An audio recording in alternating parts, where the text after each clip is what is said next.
কি হয়েছে? হ্যাঁ, এতক্ষণ আসতে দেরি হলো কেন তোমাদের? ম্যাডাম, ওই আমাদের একটুখানি ও হাগু পেয়ে গেছিল, ওই জন্য গেট খুলতে একটু দেরি হয়ে গেল। ফাজলামি করার জায়গা পাও না নাকি? হ্যাঁ ম্যাডাম, আমরা সত্যি বলছি। ওই ধুতি পড়া পেছনে দাঁড়িয়ে কি করছিস রে? কে কে স্যার? আমি। হ্যাঁ তুই, তোর পেছনে তার কেউ নেই? হ্যাঁ ঠিক বলেছেন তো স্যার। এই ম্যাডাম, এই ছেলের নামই হচ্ছে নাদন, বুঝতে পেরেছেন তো? হ্যাঁ হ্যাঁ হ্যাঁ, কেন কি হয়েছে? দেখো, তোমাদের বাইরে কি উদ্দেশ্যে এসেছি সেটা তোমরা নিশ্চয়ই জানো। না না না, আমরা কি করে জানবো? দেখো, ভালোভাবে তোমাদের বলছি ফুটো, যদি এমএলএ খবর কিছু তোমরা জানো তাহলে বলে দাও, নাহলে কিন্তু তোমাদের কপালে অনেক দুঃখ থাকবে। এই ম্যাডাম, আমরা কি করে জানো বলুন? আমাদের সাথে এমএলএ কোনো দূর দূরতে দেখা সাক্ষাৎ কিছুই নেই। আমরা গরিব মানুষ, এই ঘরে থাকি, আর এমএলএ আমাদেরকে থোড়ি পাত্তা দেবে? ও এরকম উল্টো পাল্টা টেরা টেরা কথা বলো না, বুঝতে পেরেছো তো?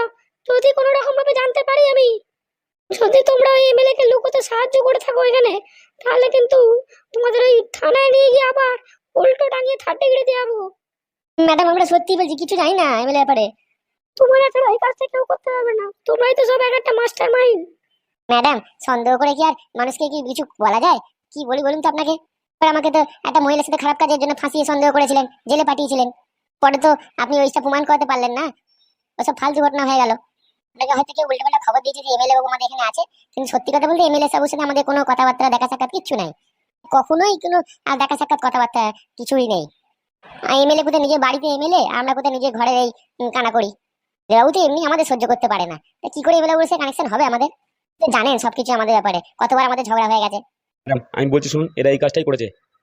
এমএলএ যাওয়ার আর কোনো রাস্তা নেই। থানা থেকে বড়বাবু কিন্তু এদেরকেই সন্দেহ করেছিল।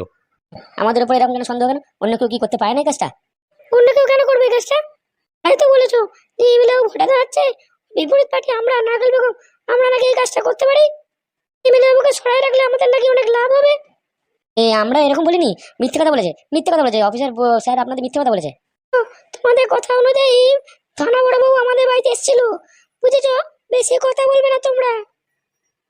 তোমরা যদি আমার সাথে লাগতে আসো না, তোমাদের কিন্তু ওই থানায় ঢুকে 3rd ডিগ্রি টর্চার করাবোই আমরা, কিন্তু কিচ্ছু বলতে পারবে না গো। আচ্ছা ম্যাডাম, আমরা তো কিচ্ছু করিনি, তা পুলিশ দিয়ে কেন আমাদের 3rd ডিগ্রি টর্চার করাবেন? আমার পেছনে লেগেছো তাই। ম্যাডাম, আপনার স্বামী যদি ফোনে অন্য কারোর সাথে কথা বলে, তার আপনি কি সন্দেহ করবেন? দেখো ছোট, বেশি উল্টোপাল্টা কথা বলো না, বুঝতে পেরেছো? তুমি কিছু জানো না, তাই মুখ বন্ধ করে রাখো। ভুলে গেছে ম্যাডাম, ভুলে গেছে, মুখ ফসকে উল্টোপাল্টা কথা বেরিয়ে গেছে। আমি এটা বলতে চাইনি, অন্যরকম কথা বলতে গেলাম, বেরিয়ে গেল অন্যরকম কথা।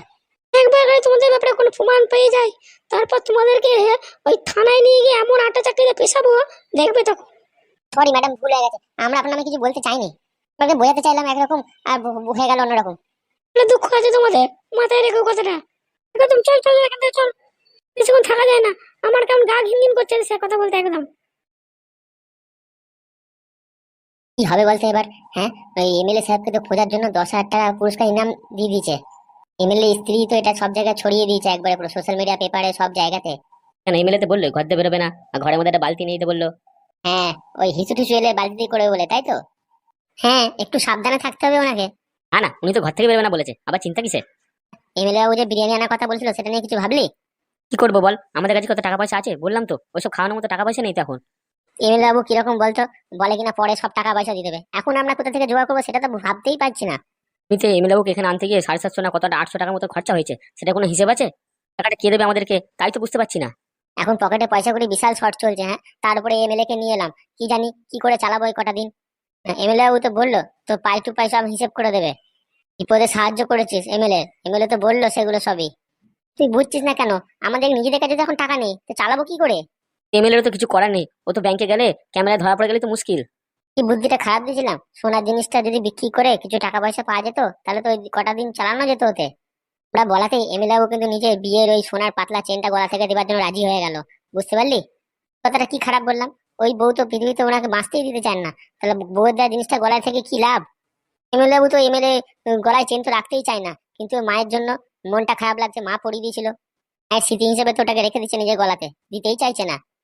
এমএলএ বাবুকে তো বলা আছে খাওয়া দাওয়ার একটু অসুবিধা হবে, ওই যা যা রাতের খাবার দিনের খাবার সবই তো বলা আছে, ওগুলো একটু মেনে চললেই হয়। দুপুরেই শুধু গরম ভাতটা পাবে, আর রাতে বেলা রুটি ছাড়া তো কিছু খাবার নেই, করা নেই, আমাদের রেগুলারে খাবারে যা খাই আমরা, তাই এমএলএ বাবুকে দিতে হবে। হ্যাঁ হ্যাঁ, এমএলএ বাবু তাই খাবে, ওটাতেই খাবে। তুই এমএলএ বাবুকে তো না, তুই বলে দিলি যে এমএলএ বাবু যেন বেশি লাপাচাপি ওই না করে, ঘরে পাশের ঘরে ওই কটকটি ঠাকুমা জানতে পেরে যাবে, তাহলে এমএলএ বাবু যদি একবার খোঁজ খবর নেয় যে কে আছে দেখি পাশের ঘরেতে, তখন এমএলএ বাবু মনে কিন্তু এটা সন্দেহ হয়েছে, শয়তালি মহিলাটা কে ওটা দেখার জন্য। তোমরা তো ওকে ভয় দেখিয়ে দিচ্ছ এমএলএ বাবুকে যে ওই মহিলাটা সুবিধার নয়, তাহলে আবার চিন্তা কিসের? মতো এমএলএ কাছে খাবার দাবার পৌঁছে গেলেই হলো, এমএলএ আর কিছু চিন্তা করবে না। এমএলএ বাবুকে তো বললাম যে কি যত শিগগির পারে কিছু 10-15 হাজার টাকা জোগাড় করতে, ওই টাকাটা জোগাড় করলেই আমাকে খবর দিস। তো এটা তো ঠিকই, খাবার দাবারের জন্য তাহলে তো কিছুই তো নেই ঘরেতে, ওই পামরুটি আর জল দিয়ে কি দিন জ্বালা যায়? এমএলএ ছেলেটাও তো বিছানায় পড়ে আছে, ওরও তো কোনো হুঁশ নেই, তাহলে তো কিছু টাকা পয়সার ব্যবস্থা করতে পারতো এমএলএ বাবু। বুঝতে পারছো না লালদা, একবার যদি ছেলের গায়ে হুঁশ চলে আসে না, আমরা যদি কথাটা বলতে যাই, ও কিন্তু সবকিছু আমাদের ঘাড়ে দোষটা চাপিয়ে দেবে। এমএলএ বাবু যেটা বললো ওই ডাক্তারের কাছে যেতে, ওই ডাক্তারের কাছে 20-25 হাজার টাকা আছে, ওটা চেয়ে নিয়ে আসতে বললো। তো আমিও ভাবছি এই কথা তো ডাক্তারবাবুকে ওখানে বলে দিলেই ভালো হতো, তাহলে তো আমাদের বারবার যেতে হতো না। সব কথা ছাড়ো, এমএলএ আসলে বুঝতে পারেনি যে আমাদের এখন করুণ অবস্থা চলছে, তাই জন্য বলতে পারিনি, বুঝতে পেরেছো? এমএলএরও খুব খারাপ লাগছে, বুঝতে পেরেছো? এমএলএ আগে কত টাকা নিয়ে ঘুরতো, এখন আমাদের কাছে এই খাবারের জন্য এইসব বলছে, ওরও তো মনটা খারাপ লাগছে। ওই জন্যই তো বলে যে ভালো পথে চলে টাকা ইনকাম করো, খারাপ পথে নয়। এমএলএ কিন্তু বলছে আবার অসৎ পথে নাকি টাকা ইনকাম করেনি, এটা কি মানা যায়? গরিব লোকের টাকাই খেয়েছে, বুঝতে পেরেছো? হবে না তো কি, ওই নিজে মুখে স্বীকার করলো তো এমএলএ যে খেয়েছে, তো ওর জন্যই তো আজকে এরকম অবস্থা হচ্ছে। আর এমএলএ কে এইসব কথা বলতে হবে না, ঠিক আছে? এমএলএ সামলে ও এমনিতেই ওর বিছানা থেকে ভাবে উঠেছে, তার উপর যদি মনে এরকম ধাক্কা দিয়ে কথা বলা হয়, ও আবার বিছানায় পড়ে যাবে। কি করবো, যেটা মানুষ কাজ করবে সেরকমই তো কথা শুনবে, ভদ্র হয়ে থাকলে কি আর এরকম কথা শুনতে হতো? এ তো নিজে প্রতিজ্ঞা করলো যে আমাদের সামনে আর কোনো রকম খারাপ কাজ ও কাজ করবে না কো। ওই যে সময় থাকতে তো মানুষ বোঝে না কো, যখন নিজের দরকার ফুরিয়ে যায় তখনই মানুষ মানুষকে ভুলে যায়। আমাদের যদি এখন এই অসময়ে সাথ দিলাম, এই কথা যদি মনে রাখে এমএলএ, তাহলে তো খুবই ভালো। না হলে তার কি বলবো আর। এমএলএ ও কিন্তু কথা দিচ্ছে এখান থেকে বেরোতে পারলেই আমাদের কিন্তু 7 লক্ষ 7.5 লক্ষ টাকাটা দিয়ে দেবে। হ্যাঁ, যেরকম করে ওনাকে তো ভোটে জিতাতে হবে না, না খেলে ওনাকে তো ভোটে হারাতে হবে, এটা মাথায় রাখতে হবে। আমাদের কিন্তু এখন ভোটের দিনটা পাল্টানোর জন্য কিছু ভাবতে হবে লালদা, মাথায় আছে তো কথাটা? তো ঠিকই, ওদিকে নাকাল বেগম আর এমএলএ বাবু বউকে কিছুতেই ভোটে জেতানো যাবে না, তাহলে তো সবকিছু ওরা শেষ করে দেবে। ঠিক আছে চলো তাহলে দেখি কি করা যায়। আগুদা, যেটা বলেছিলাম, এই দাদুটা এসছে, এবারে কথাবার্তা বলে মিটিংটা ঠিক করো। ঠিক বলেছিস, হ্যাঁ উনি দাদু এসছে, এবার আমাদের গ্রামের লোকজন এসে গেছে সব, এবারে মিটিংটা শুরু করতে হবে। এত বড় সাহস আমাকে কাল লাগিনি বলে ডাকে, জানো দাদু? কেন, আমার নাতনি কি কোনো নাম নেই নাকি, ওনাকে কাল লাগিনি বলে ডাকো? তা কি করবো, ওরকম কালো ড্রেস পরে সবসময় থাকে, মুখের ভাষা এরকম, তো কাল্লাগিনি বলবো তো কি বলবো? দেখেন, উল্টো পাল্টা কথা বলবেন না বলে ইচ্ছে আমার নাতনিকে। তোমরাই তো আমাকে ডেকেছিলে মীমাংসা করার জন্য, এখন তাহলে এরকম কথা বলছো কেন? আমি মীমাংসা কথা ছাড়ো তো, আমি যখন সংসারই করছি না তো মীমাংসা আবার কি? দেখুন আমরা তো ওই জন্য আপনাকে ডেকে পাঠিয়েছি, ওই টাকা পয়সার ব্যাপারটা সেটেলমেন্ট করে কিভাবে কি করা যায়। হ্যাঁ, ওই জন্য তো আমি দাদুকে ডেকে এনেছি, বলো কথা আবার। আমরা তো বলেছিলাম তোমার দাদুর সাথে তোমাদের গ্রামে 2-3 জনকে ডেকে নিয়ে আসতে, কই তাই তো দেখতে পাচ্ছি না। আছে, এসেছে আমার সাথে একজন গ্রামের লোক। ওই তাহলে ডাকুন তারে। আগে তোমরা ডাকো, তোমাদের গ্রামের লোকজন কোথায় দেখতে পাচ্ছি না তো। পাদু কোথায়, পাদুকে দেখতে পাচ্ছি না, ওকে ডাকুন। ও পাদু আসুক চাই না আসুক, যাই কিছু করুক না কেন, আমরা যেরকম হোক করে ঘর বেঁচে বাড়ি বেঁচে আপনার মেয়েকে 2 মাসে টাকাটা দিলেই তো হলো। আপনার নাতনির এই মুখে ভাষা আর চোখ দেখানো দেখে তো আমাদের অবস্থা একবার টাইট হয়ে যাচ্ছে, বুঝতে পেরেছেন? দিনে না দিন খায় গরিব হতে পারি, বুঝতে পেরেছেন, কিন্তু মানুষের এরকম ব্যবহার আমরা সহ্য করতে পারি না। তবে না তো কি, হ্যাঁ আমরা না খেয়ে থাকতে পারি, কিন্তু এরকম মেয়ে ছেলেকে ঘরে রাখতে পারবো না। হ্যাঁ, এখন তো বলবেই মুখের ভাষা খারাপ না আমার। দেখো তোমার সাথে অত কথা বলতে চাই না, তুমি তোমার দাদুকে ডেকে নিয়ে এসছো, ঠিক আছে, আরো গ্রামের 2-1 জনকে ডেকে নাও, বুঝতে পেরেছো?